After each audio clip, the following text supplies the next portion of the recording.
Buenos días, buenas tardes o buenas noches tengan todos ustedes, dependiendo desde el momento, el horario y desde el país o la región en el mundo en la que nos estén sintonizando.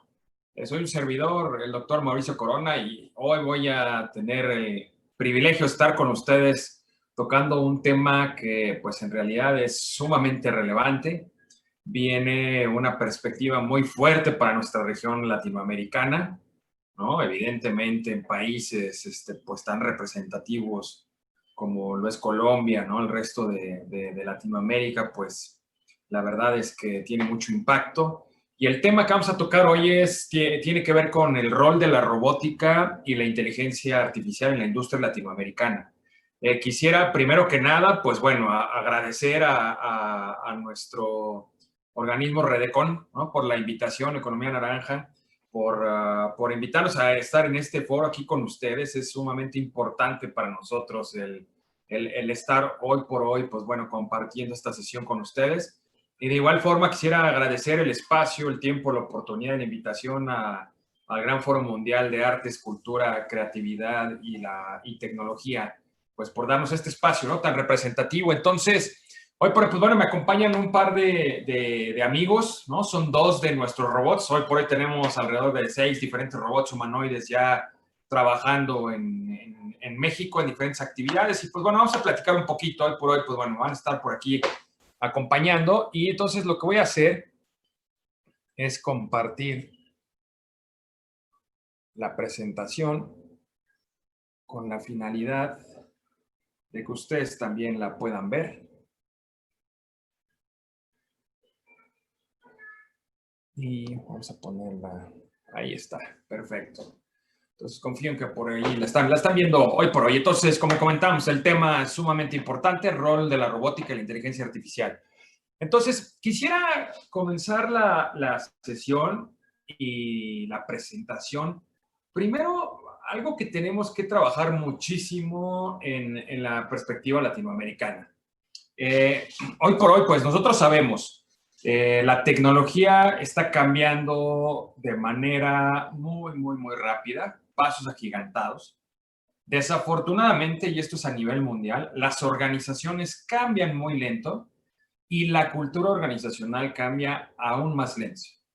¿Esto qué significa? Que pues la realidad es que de ahora en adelante, si no es por decirles, de 3, 4, 5 años hacia acá, las organizaciones pues han estado batallando, han estado luchando es una lucha interminable y pareciera ser que es incansable en el sentido oye, ¿de qué manera podemos pues obtener lo mejor de la tecnología para aprovecharla en nuestras organizaciones, en la sociedad, ¿no? En todos los proyectos sociales que tengamos y poder pues hacer un uso eficiente de la misma y no que sea al revés, que la tecnología llegue al mercado, ¿no? Ya esté por ahí siendo utilizada por varios de los organismos, ya sean sociales o gubernamentales o privados, y no entendamos nada y al contrario se abren riesgos, brechas, ciberseguridad.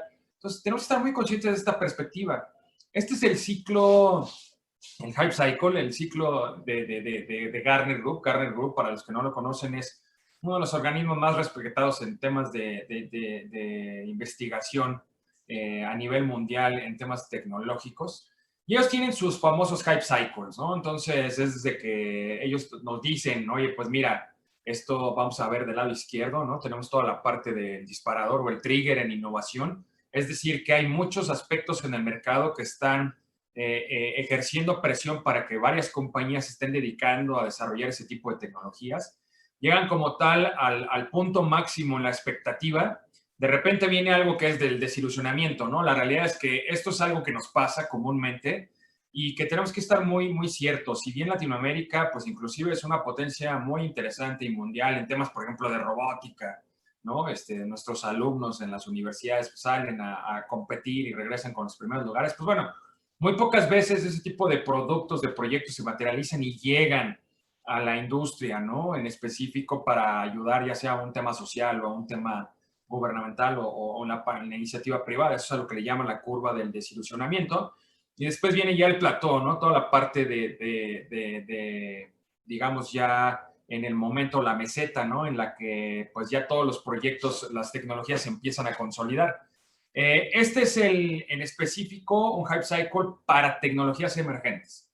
Y lo que quisiera que notaran, más allá de que discutamos, ¿no? Y visualicemos, oye, qué es cada uno de los puntos que nos comentan ahí.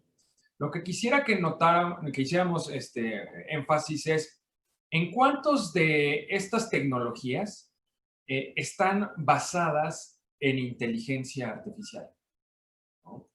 El principal reto que tenemos en nuestra industria es que la inteligencia artificial está habilitando un sinnúmero de productos y servicios en el mercado.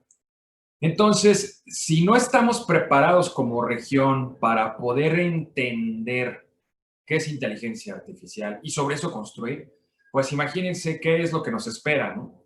Por otro lado, una de las tendencias muy, muy fuertes a nivel mundial, ya desde hace varios años, es el tema de la automatización.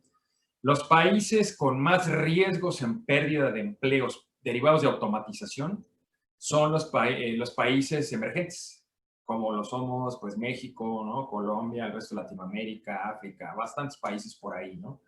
Entonces, ¿qué es lo que tenemos que hacer? Pues justamente tenemos que entender primero que nada qué es lo que viene. Tenemos que generar una conciencia en nuestra sociedad, en nuestra industria, en nuestros países.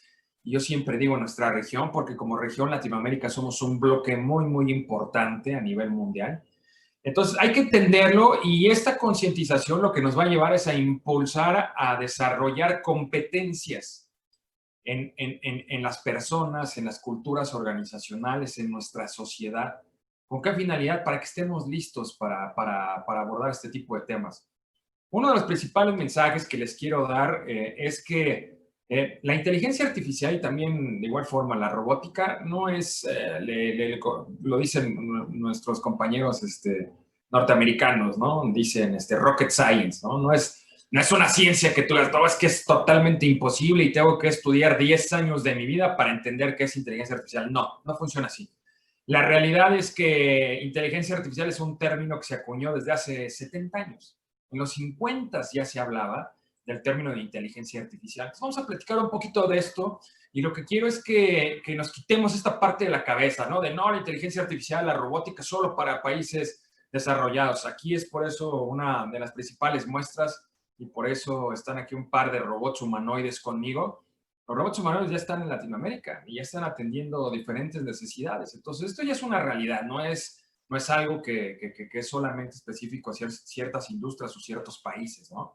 Entonces, lo que sí es un hecho es que todas las tecnologías emergentes van a venir basadas en inteligencia artificial. ¿Qué es la inteligencia artificial? Hay muchísimas definiciones. De hecho, yo he visto y he experimentado, y principalmente en Latinoamérica, hoy por hoy los tecnólogos abusan de la frase o la palabra inteligencia artificial, ¿no? Todo el mundo es inteligencia artificial y cuando quiero llegar a convencer a alguien para que compre un producto, le hablo de inteligencia artificial y de términos que no domina como para que diga, wow, esto es lo último en tecnología. Recuerda que la tecnología es solamente un medio. La tecnología no es lo más importante y el que tenga inteligencia artificial o no, eso debe quedar de lado. Para lograr esto, primero, pues bueno, tenemos que entender, esta es la definición que a mí más me gusta. La inteligencia artificial, primero que nada, es la elucidación de todo el proceso de aprendizaje humano, ¿ok? Es entender por completo en qué consiste el aprendizaje humano. Posteriormente, una parte muy, muy, muy importante, inclusive en cualquier ciencia, es la cuantificación. Si yo no entiendo un fenómeno, no lo voy a poder cuantificar. Entonces, lo importante no es nada más entender cómo piensa alguna neurona para hacer algún tipo de temas de inteligencia artificial, sino es, ya que lo entiendo, ¿cómo lo voy a cuantificar? ¿Para qué? Para que me ayude a explicar, para que me ayude a replicar la forma en la que, en este caso, el cerebro humano está generando inteligencia. Y una vez que lo puedo explicar, entonces ahora sí, puedo hacer que una máquina entienda qué es lo que hace posible la inteligencia. Entonces, como podemos ver, dependemos muchísimo de la capacidad que tengamos para entender algún tipo de problemática en específico que se quiera meter a toda la parte de inteligencia artificial. En pocas palabras, existen dos grandes mundos de inteligencia artificial. Ustedes vean, inteligencia artificial, desde los 50 se hablaba, en los 90 hubo muy buenos avances, de hecho yo recuerdo por ahí cuando estaba tomando mi clase de inteligencia artificial, por ahí del 99, ¿no? Teníamos inclusive ya algunos acercamientos para entrenar algunas neuronas. El principal problema que teníamos eran restricciones en poder de procesamiento, memoria, acceso a los laboratorios, computadoras. Definitivamente había muchísimas restricciones. Esto no permitía que la inteligencia artificial pues fuera a más que algo que se le llaman los sistemas expertos. Los sistemas expertos más que un if, then else. Sí, entonces haz esto. Si no, entonces haz esto. Si no, entonces haz esto. Y se basaban en sistemas expertos porque ahí lo que hacían los tecnólogos es ir con expertos de algún campo en específico y trataban de mapear a través de estos algoritmos de if, then else, pues el conocimiento del experto para que la máquina entonces ya empezara a ejecutar. Entonces, tenemos ahí algoritmos, sí, pero pues son muy básicos, ¿no? Hoy por hoy lo podemos ver, el famoso chatbot de Facebook, ¿no? Hoy es inteligencia artificial, sí, muy pequeña, muy limitada, en el sentido que solamente sirve una serie de preguntas, if, then else, if, then else. Si le preguntas algo que se vaya fuera del script que no te ha considerado, el algoritmo truena, ¿no? Tenemos una segunda parte que ya tiene que ver con el tema de Machine Learning. La parte de aprendizaje en máquina trabaja ya con redes neuronales y entonces nos permite meter cientos de miles de variables dentro de esta red neuronal y la máquina ya con el poder de procesamiento que hoy tenemos acceso a la misma en servicios de nube, etcétera, prácticamente pues podemos procesar, tenemos almacenamiento, todo lo que se requiere, etcétera. Pues entonces los científicos de datos fueron ya entrenando digamos, redes neuronales y entonces ya tenemos hoy por hoy servicios ya tan industrializados como, por ejemplo, el tema de los smartphones, ¿no? Oye, en un smartphone tengo inteligencia artificial, claro. Cuando yo le dicto, por ejemplo, es la parte de NLP, ¿no? Para el procesamiento del lenguaje natural. Por favor, dime cuál es la hora, ¿no? Me escucha el teléfono y me regresa mi asistente de Google, ¿no? A la hora estamos. O dime cuál es el clima, ¿no? Y me regresa. O le hablamos a una Alexa en nuestras casas. Oye, ¿es inteligencia artificial? Sí. Lo que hicieron fue entrenar al modelo, al algoritmo, para que cuando yo le hable me entienda. Una vez que me entiende, consume el servicio, en este caso pregunta cuál es, por ejemplo, en un canal de noticias o de forecast para la parte de clima, pregunta cuál es el forecast para mañana, los siguientes días, y entonces me regresa ya el resultado y habla también, ¿no? Entonces, vemos cómo la inteligencia artificial, inclusive la más avanzada, ya es parte de nuestras vidas. Hoy por hoy ya la estamos utilizando. Nada más que ahora las organizaciones, las industrias, los emprendedores, la sociedad civil, ¿no? Está empezando a identificar, oye, ¿cómo puedo yo usar este tipo de temas, no? Me acuerdo muy bien cuando empezó toda la parte de la pandemia, lo que hicimos fue trabajar con nuestros aliados estratégicos, socios de negocio y nuestro equipo interno de inteligencia artificial en hacer un chatbot para atender preguntas frecuentes del COVID. Era cuando se desconocía prácticamente todo y había muchísima desinformación. Entonces habilitamos un chatbot de manera prácticamente inmediata de un día para otro, ya que entró en nuestro país. Y dijimos, si tienes dudas de COVID, pues consulta este chatbot en Facebook y hazle las preguntas que quieras, ¿no? Entonces es una forma de poner productos y servicios disponibles a la sociedad de manera muy rápida y entonces ahí es donde podemos empezar a ver cuáles son los beneficios de la inteligencia artificial. ¿Qué es importante reconocer? La inteligencia artificial, y en este caso la automatización inteligente, no es automatizar por automatizar, sino es automatizar de manera inteligente, va a representar un mercado multimillonario en los siguientes años. Para el 2025 se estima que este mercado sea de 231.9 billones de dólares. Solamente para la parte de automación inteligente. Hemos hablado de automación desde hace muchísimos años, pero eran automaciones muy sencillas, ¿no? Entonces metía yo un procesito a algún programa y listo.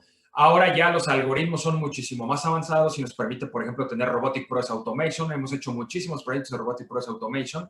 Nos ayuda a automatizar algo que tú hacías probablemente en un día, conectarte a un sitio o a 3 sitios, descargar información, va a hacerlo en un Excel, ese Excel va a hacerlo en gráficas, esas gráficas ponerlas en un correo y mandárselas a 10 destinatarios. Probablemente esto lo hacías todos los días, lo metemos con RPA y eso ya se hace de manera automática. Oye, ¿qué van a hacer el resto de las personas? Ahí viene la estrategia. Tenemos que hablar, la parte de la automatización y la estrategia la van a llevar seres humanos. Y en la estrategia tenemos que considerar 3 aspectos fundamentales: personas, procesos y tecnología. Pero la transformación digital viene principalmente con personas, y después vemos qué tecnología agarramos y los procesos que hay que automatizar. Entonces, en la tecnología, oye, ¿va a reemplazar trabajos? Sí, como históricamente ha venido haciendo, ¿no?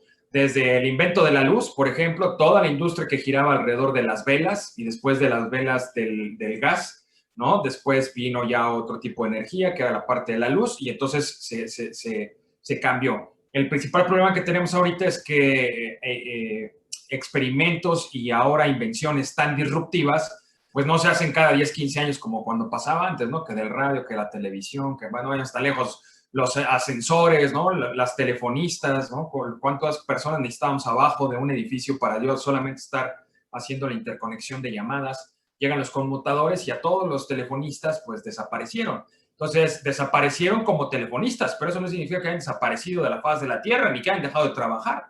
Más bien desarrollaron otro tipo de competencias. Entonces, la adopción de la tecnología tiene que ver justamente por eso. En la medida en la que nosotros lleguemos a proponer este tipo de estrategias integrales, es la medida en la cual nuestra industria se va a seguir moviendo, se va a transformar, sí, porque vamos a desarrollar nuevas competencias en las personas y esas personas probablemente, les voy a contar al rato lo que hicimos con un robot para un restaurante. No me voy a adelantar. Entonces, si nos vamos a la parte de automatización inteligente, ahora llegamos al tema del mercado de robots humanoides. Robots humanoides son los que tenemos aquí. ¿Cuáles son las principales características? Pues un robot humanoide es porque es un humano, ¿no? Es una máquina que se le puede meter instrucciones, se puede programar para estar ejecutando repetitivamente este tipo de temas. Primera característica, el diseño es humano, ¿no? Hay muchas veces que me dicen, este es un robot humanoide. Y no, es un robot, sí, pero con ruedas y con un Siri, ¿no? Y a lo mejor le pone unos ojitos, dice, ya es humanoide. No, ese no es el concepto humanoide. El concepto humanoide es lo que están viendo. Tiene brazos, tiene grados de libertad, entonces se mueve la cabeza, se mueven los brazos, ¿no? Entonces, el mercado global de la robótica humanoide está creciendo como no tiene ni idea. Hoy por hoy, países desarrollados dentro del frente de batalla para atender casos de COVID a nivel mundial, tanto en hospitales como fuera de ellos, son los robots humanoides. En Asia, en Europa, en Medio Oriente, ¿no? Hemos trabajado mucho con algunos socios de negocio que tenemos en todas esas partes del mundo y las soluciones que han desplegado han sido impresionantes, inclusive para la nueva normalidad, ¿no? Entonces, en Países Bajos, por ejemplo, se desplegó un robot como este, que es un robot de servicios más pequeñito, es quien te recibe en una cadena de restaurantes de sushi en la nueva normalidad, te recibe y te asigna la mesa, te lleva hasta la mesa, te dice, por favor, aquí siéntate, y después llega este robot y te dice, pues dime qué vas a ordenar, ¿no? Ya sea que sea a través de la tableta o le dice al robot, el robot va y en cuanto está tu comida te la trae. Distanciamiento social, ¿no? Nos ayudaron. Entonces, en ese sentido era el tema que les comentaba. Y me dice, ¿pero qué pasa? Porque, por ejemplo, tú metes 3 de estos robots meseros y entonces, ¿qué? ¿Vas a correr a los 3 meseros que están ahí? Y les digo, no, es al contrario. Los meseros no desaparecieron. Los meseros se están encargando ahora de ¿qué? De asegurarse que generar un entorno seguro, de cuidar las perspectivas de las legislaciones locales. Si te piden que tienes que sanitizar tus manos antes de ingresar, si te piden leer la temperatura, se puede hacer bien a través de un robot o ahora lo hacen los meseros. Ahora, ¿qué otra cosa hacen los meseros? Le dan mantenimiento preventivo a los robots. Oye, pero ¿no necesitas un ingeniero para hacer eso? Sí, lo necesitas en un inicio. Posteriormente transfieres el conocimiento y todo el mantenimiento preventivo lo están haciendo los meseros. Los meseros conocen a tu clientela, los meseros pueden darte una experiencia adicional. Entonces, la fuerza de labor se está convirtiendo y está evolucionando para trabajar en coexistencia con la tecnología. Esa es la clave. La clave es meter productos y servicios basados en robótica e inteligencia artificial de una forma que complemente los trabajos actuales. ¿Para qué? Para poder hacer frente a la nueva situación que estamos viviendo, que tiene que ver con crisis económica, que tiene que ver con crisis sanitaria y que tiene que ver con reinventar nuestras organizaciones. Un robot, entonces, ¿qué es? Básicamente es una máquina que es capaz de llevar a cabo una serie compleja de acciones. ¿De qué? De manera automatizada, ¿no? Estos robots se pueden controlar de manera completa a través de ¿qué? De las computadoras. Entonces, la realidad es que adentro del robot tienes una computadora y la computadora tiene lo mismo, disco duro, memoria, CPU. Lo que haces es programar. Hay muchas formas de hacerlo, ahorita vamos a platicar un poco al respecto. Pero veamos la evolución, ¿no? De los robots. Entonces tenemos robots tradicionales, después evolucionaron a robots de servicios, pues robots de delivery que pueden estar entregando, trayendo, llevando cosas, etcétera, ¿no? Entonces, todo depende de cuál sea la necesidad. Es bien importante mencionar que nunca se tiene que decir, tienes este robot, entonces déjame ver cómo puedo usar este robot en mi negocio. No, ese no es el enfoque. El enfoque es cuál es la problemática, sobre eso es qué tecnología voy a utilizar, puede ser robots o puede ser algunos productos habilitados con inteligencia artificial como chatbots, como RPA, etcétera. Y una vez que tengo esto, perdón, una vez que tengo esto definido, entonces ahora sí empezar a trabajar, ¿no? Los robots, ¿qué son? Este es uno de nuestros robots, es uno de los pequeñitos que ya tenemos por aquí en servicio en diferentes locales. Están principalmente trabajando, por ejemplo, como recepcionistas para mostrar productos, servicios, para interactuar, ¿no? Entre las características que le decía, además del diseño, en hardware, que es el 20% de la solución, tiene 3 características principales. Una, en la parte baja tenemos sensores LiDAR, que son como los de los carros autónomos. Nos permite llevar un robot a una ubicación en específico y en cuanto lo ponemos en esa ubicación, hacemos el mapeo, se guardan los mapas dentro del robot y a partir de ese momento el robot se empieza a desplegar de manera autónoma. 2, tiene reconocimiento de voz. Toda la parte que les decía de NLP y los modelos detrás de inteligencia artificial conversacional están habilitados, entonces tiene la capacidad de escucharte, sobre eso procesar y entonces contestarte. 3, tiene computer vision con cámaras específicas. ¿Para qué? Para identificar, además del entorno, identificar y reconocer, por ejemplo, rostros, ¿no? Entonces, yo puedo programar este robot que cada vez que me vea siga una rutina en específica de bienvenida o que siga una rutina en específico por lo mejor, preguntarme o hacerme este famoso cuestionario, ¿no? Hoy por hoy, por ejemplo, en los aeropuertos en México no puedes salir sin antes tener un cuestionario. Entonces tienes que llegar, tienes que formarte, hay que ingresar a una página web y hay que registrar. ¿Qué pasaría si yo llego, veo un robot y el robot me entrevista?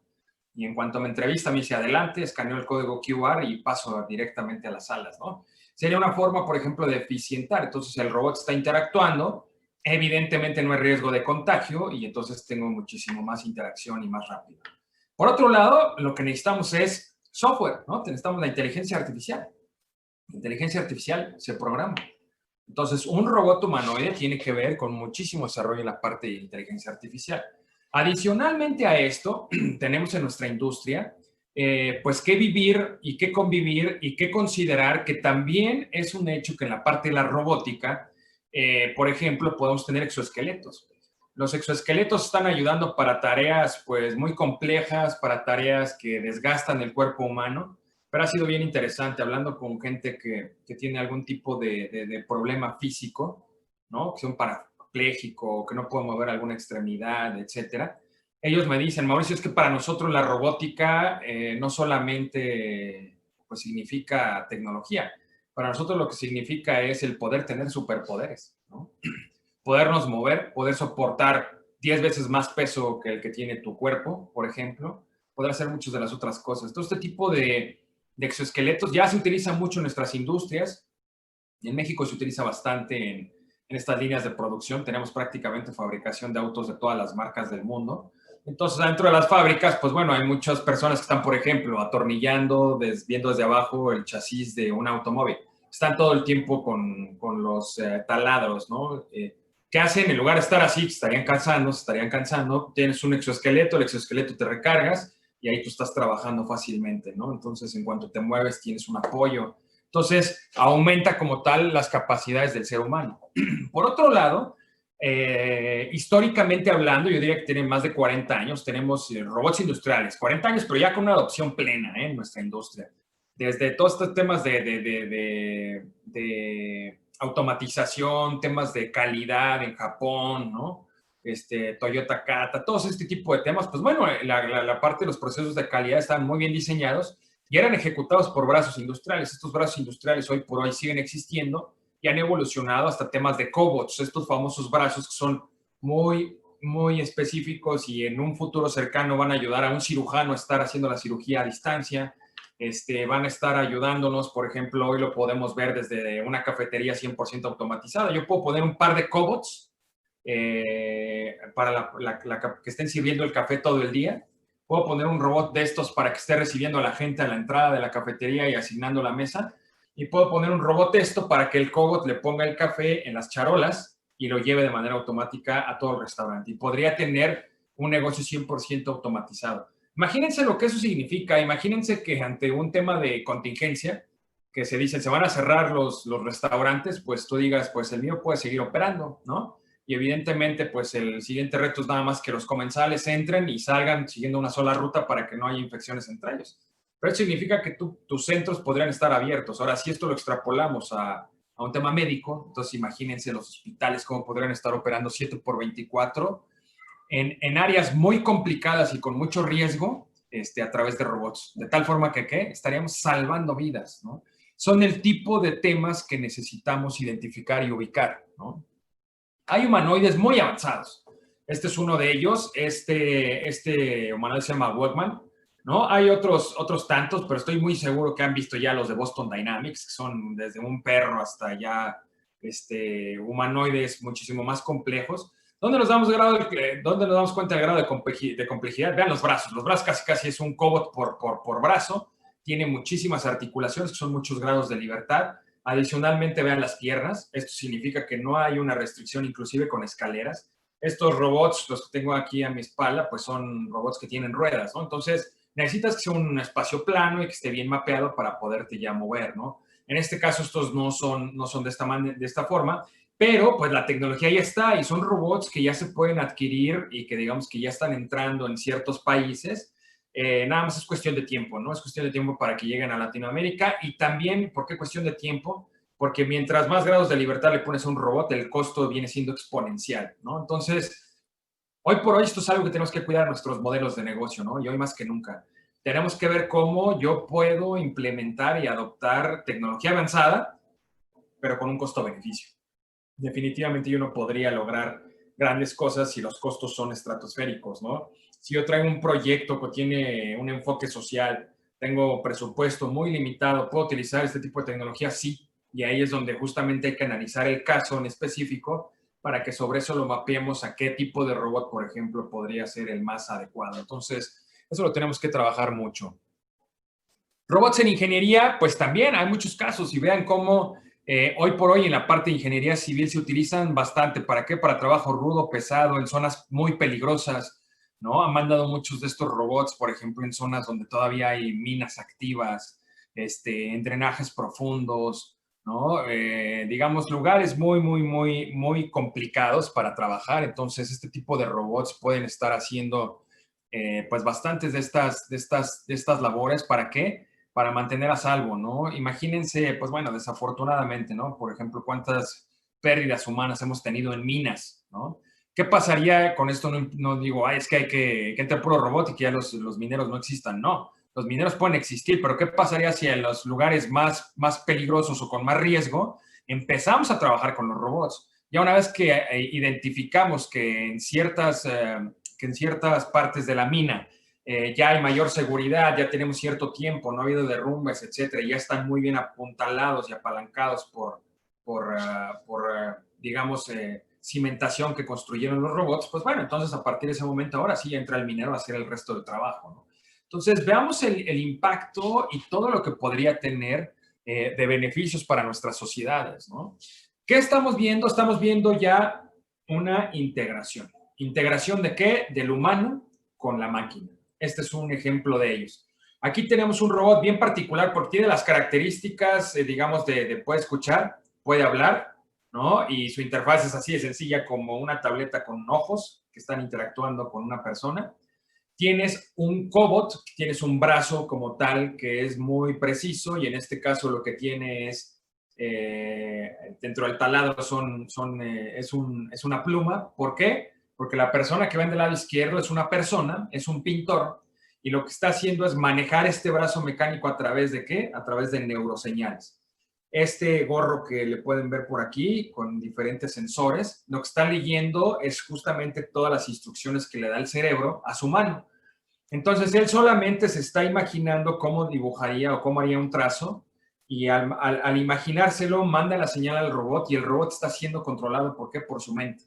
Entonces, veamos cómo un robot no solamente se puede controlar hoy por lo que ve, no se puede controlar como esté programado, no se puede controlar solamente por las instrucciones que yo le dé vía voz, sino que también hoy por hoy puedo trabajar con robots a través de la mente, ¿no? Entonces, este tema, y ahí es donde veo, donde comento mucho esta palabra de complementar, está complementando la vida de nosotros como seres humanos. ¿Para qué? Para hacer un sinfín y un sinnúmero de tareas repetitivas o peligrosas o que disminuyen riesgo, ¿no? Como esta parte del tema de distanciamiento social, etcétera. Entonces, es muy interesante y déjenme decirles que la realidad es que este es el futuro y es un futuro no lejano ni a mediano plazo, es un futuro en muy corto plazo. Entonces, cada vez va a ser más y más común ver este tipo de tecnologías. Entonces, nuestra responsabilidad, somos corresponsables, uno, de empezar a desarrollar competencias tanto en nosotros como en el equipo de trabajo que nos rodea y en la sociedad en la que estamos. Y dos, pues evidentemente tenemos el compromiso de utilizar de una manera ética y profesional este tipo de herramientas, ¿no? Porque son superpoderes, tal cual lo estamos diciendo, con los cuales se puede utilizar, pues como siempre y como todo, para el bien y para el mal, ¿no? Entonces es algo muy importante. Características fundamentales o principales de este tipo de tecnologías. Tenemos, por ejemplo, el robot humanoide compacto. ¿Para qué se utilizan, por ejemplo, estos robots? Este es un robot más pequeñito, este también lo tenemos, ahorita está trabajando justamente en otro estado de la República, aquí en México, y es tal cual, así se llama RED, Real Experience Device. Y este tipo de robots, por ejemplo, nos lo piden mucho, ¿para qué? Para temas de recepción, para anuncios, ¿no? A través de la tableta puede estar anunciando, estar trabajando en algún centro comercial, donde ustedes quieran, para consultar temas de trabajo, de igual forma que yo le hablo hoy a un asistente personal, a mi Siri, a mi Alexa, a Cortana, a quien ustedes gusten, pues bueno, puede estar consultando.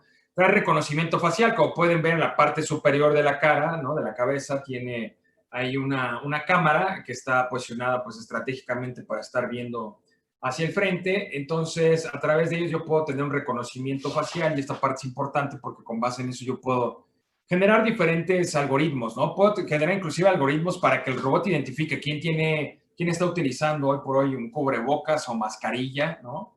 Y quién no. Entonces el robot podría estar digamos, en lugares pues que tienen cierta afluencia de personas y en lugar de que la gente de seguridad se esté acercando con personas sin mascarilla que probablemente tengan COVID, etcétera, pues bueno, ¿por qué no nos apoyamos en la tecnología y que el robot esté identificando a través de toda la parte de computer vision quién tiene y quién no tiene? Y por otro lado, como les comentaba, una vez que te reconoce, ejecutar alguna rutina, ¿no? Entonces, puede hacer navegación autónoma, evitar obstáculos. Entonces, ¿esto qué quiere decir? Que además de tener el sensor LIDAR, trae sensores ultrasónicos. Estos sensores ultrasónicos lo que están haciendo es mandando señales o emitiendo señales y en el momento en el que detecta que la señal está siendo rebotada, sabe que hay algún objeto. Entonces, en cuanto sabe que hay algún objeto, de manera 100% autónoma, tú le das la instrucción. Oye, quiero que te pares o no, quiero que lo evites para que tú sigas tu trayecto, ¿no? Entonces, esas son actividades que se pueden llevar a cabo. Y de igual forma, pues diferente tipo de aplicaciones, ¿no? En la tableta puedes tener muchísimas aplicaciones. Ahorita vamos a ver algunas de ellas. Me gusta, no lo vamos a explicar, pero me gusta dejar en la pantalla, principalmente en este tipo de grabaciones, para que después cuando la vean le puedan poner pausa ya de manera detallada, identifiquen la ficha técnica. Pero esto es prácticamente, ¿no? Ahí es donde vemos las ruedas, los sensores LIDAR, los sensores ultrasónicos, donde están inclusive los altavoces. En este caso, la cara de este robot es a través de un proyector. Entonces tú puedes programar diferentes tipos de expresiones y es simplemente un proyector que está reflejando la imagen en su cara. Esa diferencia de este tipo de robots, lo que tenemos aquí son dos pantallas LED totalmente independientes. Esta es una y esta es otra. Entonces tú puedes programar de igual forma cada una de las pantallas LEDs. Entonces, oye, que pestañee con cada segundo. Que es bien importante, es muy importante tratar de hacer este tipo de temas, que sean humanoides, que causen una sensación de tranquilidad y de curiosidad, más que digas, ay, qué miedo, ¿no? ¿Qué es eso? Más en la industria latinoamericana, que estamos muy acostumbrados, ¿no? Los latinos somos como muy cercanos de la gente, ¿no? Nos gusta experimentar, pues digamos, con cercanía, esta calidez humana que nos caracteriza en todo el mundo. Es muy cierta, ¿no? Y entonces tú dices, oye, uno de los principales retos que vamos a tener con la inteligencia artificial y la robótica es no perder esta cercanía. Entonces, a nivel tecnología, eso es justamente lo que haces, ¿no? Entonces, generas brazos, ¿no? Los brazos, por ejemplo, de red. En cuanto tú tocas la cabeza, todo el mundo le toca la cabeza. Siempre que vamos a algún lado, se amontona, le tocan la cabeza. En cuanto le toca la cabeza, por ejemplo, el robot responde, ¿no? Tiene un sensor aquí arriba de movimiento. Entonces, cuando siente, responde con brazos y responde con diferentes pues, frases, ¿no? Que se han hecho pues, de manera muy humana. Entonces, yo les puedo asegurar que este robot que está configurado por mexicanos, ¿no? Con inteligencia artificial mexicana, créanme que es muy diferente si se lo llegan a encontrar este mismo diseño en alguna otra parte del mundo, ¿no? Que ya hay, por ejemplo, de este tipo de robot en España, en Europa, en Reino Unido, en Dubái, ¿no? Evidentemente en China, ¿no? Hay muchísimos robots tal cual como estos. Entonces es muy interesante ver esa parte, ¿no? Y aquí es cuando llegamos a este otro robot y la característica principal es esa. Dependiendo de lo que queremos lograr, veamos cómo un mismo modelo de robot lo puedo personalizar. Eso es lo que hacemos. Lo que nosotros hacemos es identificar la problemática de una organización, sobre eso mapearlo a qué tecnología necesita, qué componentes de hardware necesita, lo trabajamos en nuestro clúster de robótica certificado, que ese clúster está en Shanghai. Entonces, para cada cliente, el robot por adentro tiene una personalización diferente.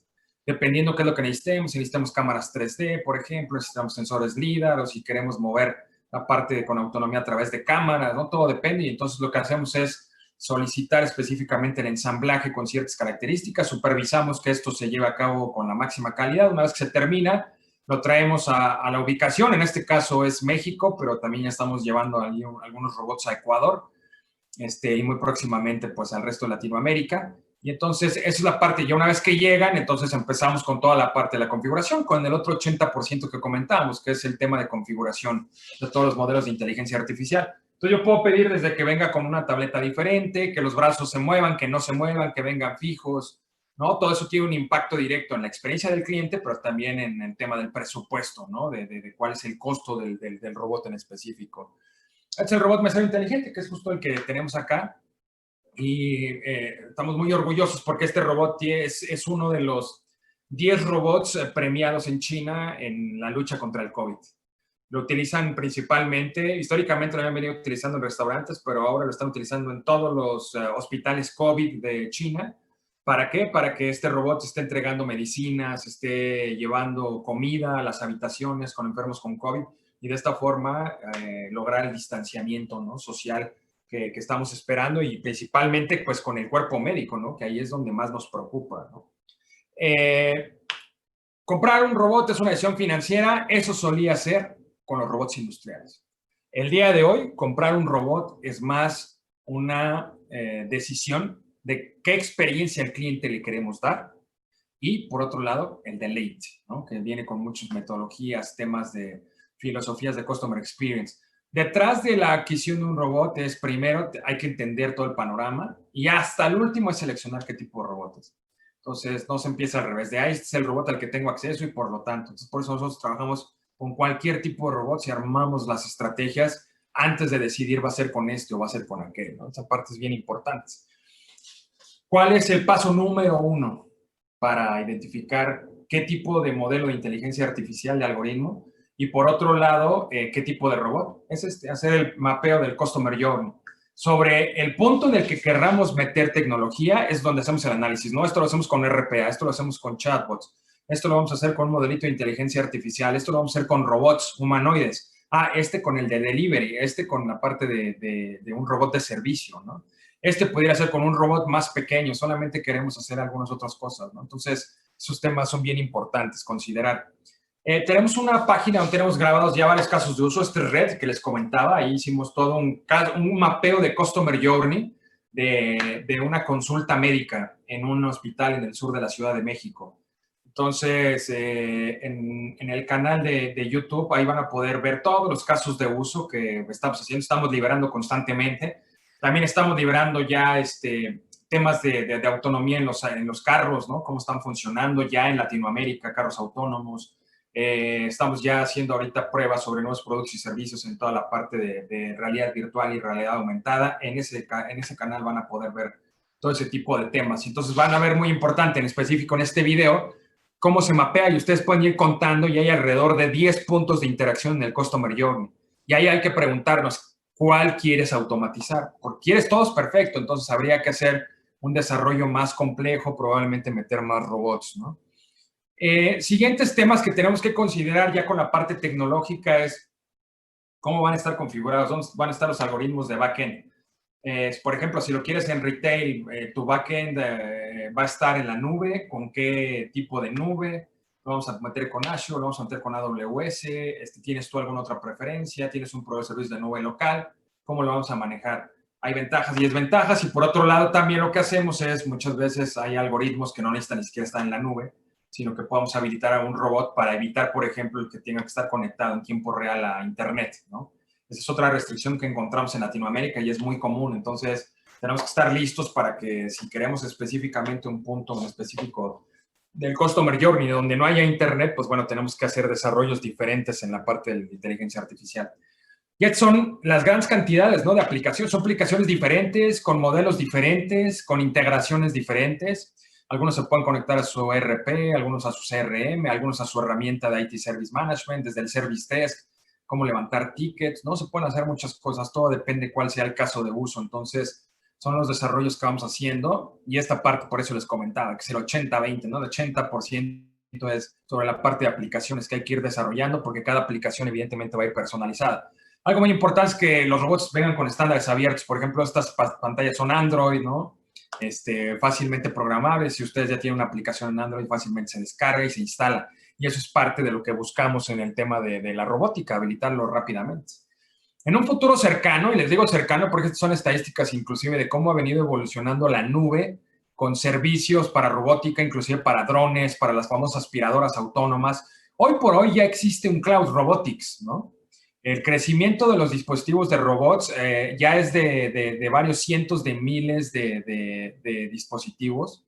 Y estos, pues cada proveedor de servicios lo que está haciendo es generar sus propias nubes, empezar a generar aplicaciones y entonces tú vas descargando e instalando las diferentes aplicaciones en los robots. Entonces es muy importante que si su perspectiva y su estrategia va hacia allá, hay que pensar todo esto. Oye, y posteriormente, cómo tus clientes van a experimentar con los robots, cómo van a bajar aplicaciones. Quieras que tu cliente baje una aplicación para interactuar con tu propio robot, entonces ya debes tener lista tu nube de aplicaciones robóticas. Entonces, como pueden ver, pues hay muchas cosas que hay que considerar. Para lograr eso, tenemos que, decíamos, hay una parte muy importante, tenemos que ser corresponsables, tenemos que desarrollar nuevas competencias. Estas son las competencias que, de acuerdo al World Economic Forum, están en crecimiento y las que están bajando. Las que están en crecimiento son todo el tema analítico, activo, creatividad, toda la parte de programación, diseño, tecnología. Recuerden que el tema de programación no significa que tengo que ser experto. Hay mucha gente que le tiene miedo a programar. Programar no es más que poner la lógica dentro de un robot. Y créanme que hay lenguajes de programación muy avanzados que son mucho más sencillos. Yo recuerdo que cuando programaba hace 20 años pues, tenía que escribir 5 líneas de código o 6 para hacer una instrucción. Hoy por hoy, con los nuevos lenguajes de programación, con una sola línea se hace esa instrucción, ¿no? Con, por ejemplo, un Python, ¿no? Que es muy conocido por ahí. Pensamiento crítico, solución compleja de problemas, liderazgo, temas de inteligencia emocional, ¿no? No podemos dejar que nos gane el que, ay, es que no, la tecnología nos va a quitar nuestro trabajo. No, eso no es el pensamiento adecuado. ¿Por qué? Porque la tecnología va a venir a automatizar muchas cosas, querramos o no querramos, no nos van a preguntar. La diferencia está en si yo estoy preparado para abordar esa tecnología y más bien hacerla mi aliado en lugar de que sea mi enemigo, ¿no? Entonces ahí es muy importante razonamiento y análisis sistémico, ¿no? Esa parte es bien, bien interesante. Dentro de la estrategia que tenemos que considerar, el enfoque incremental es clave, es clave. Tenemos que ir por iteraciones. Si yo llego y digo, quiero ya todo, quiero transformación digital en toda la organización, a ver, tranquilo. ¿Cuál es tu modelo de negocio? ¿Hacia dónde vas? ¿Dónde estás teniendo tus principales retos? Y sobre esos retos en tu modelo de negocio hay que enfocarnos para empezar a, poco a poco, ¿no?, ir tomando ciertos puntos y de manera rápida implementar proyectos tecnológicos. Hacemos una iteración y me voy al siguiente problema, al siguiente, al siguiente, al siguiente. Buscando, ¿qué? Ganancias rápidas. Hay que implementar rápidamente, pero hay que asegurarnos de que esa rapidez nos está generando un beneficio inmediato en la organización. No nos sirve de nada implementar nueva tecnología si no estamos solucionando algo que nos dé problemática hoy por hoy, ¿no?